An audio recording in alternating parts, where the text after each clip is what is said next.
for big fights. You know, we were asked if we'd be interested to fight Virgil Ortiz August 16th. Boot said yes, but Virgil's not ready to fight in August, so we'll probably fight in August. And I think that's a big fight towards the end of the year as well. Guys, can you just raise your hands so we can get a microphone to you if you want to ask a question? Question.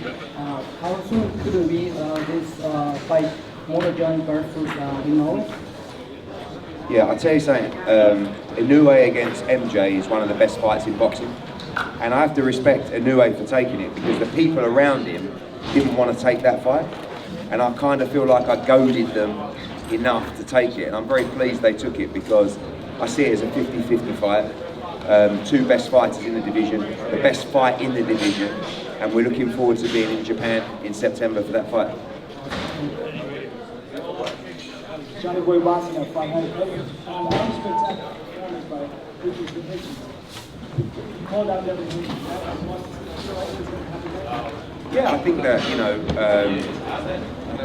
Richie is trying to position himself with those bigger names, and I think the performance tonight was fantastic, exactly what he needed to do. Dominated him and then put his foot on the gas and got him out of there against a brave Kambosos. So, you know, Richie will be looking to land that big fight next, and I think, you know, sooner or later he's going to get it.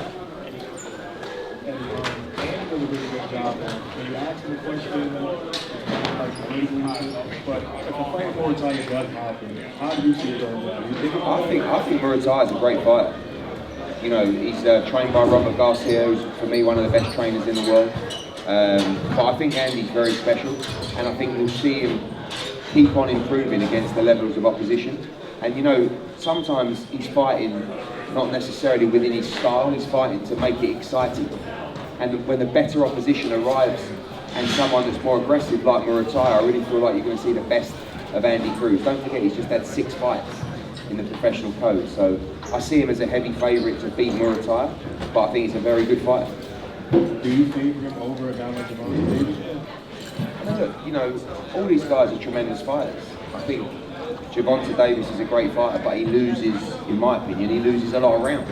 And I think he'd lose rounds to Shakur, I think he'd lose rounds to Andy, but he's a great puncher and he's a great fighter. So I just want to see the fights. I mean, I thought George's speech after was tremendous, where he's like, guys, just make sure you fight each other. You know, whether it's Hitchins, whether it's Andy Cruz, Shakur, Tank, Teofimo, Devin, Ryan, Conor Ben.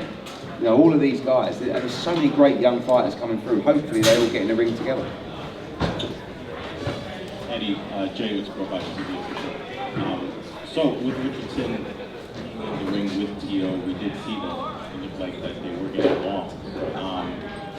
Who do you prefer next? Or do you prefer I'm not sure Teofimo will fight Richardson Hitchins. I mean, the numbers that Teofimo wants to fight, the only way that fight can be delivered is through His Excellency, Turki Al-Sheikh. So, you know, there's the dream world and then there's the real world.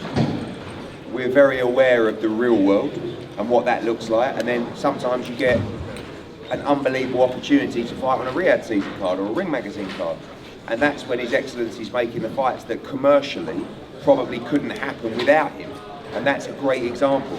Without Riyadh season, Hitchins against Teofimo Lopez just doesn't happen because Teofimo Lopez would want much too much money for that fight, and the same for Devin Haney against Richardson Hitchins.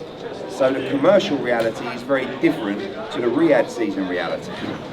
So we hope that His Excellency likes a particular fight and these guys get an incredible opportunity to be part of a Ring Magazine or a Riyadh season card. Eddie, Georgie?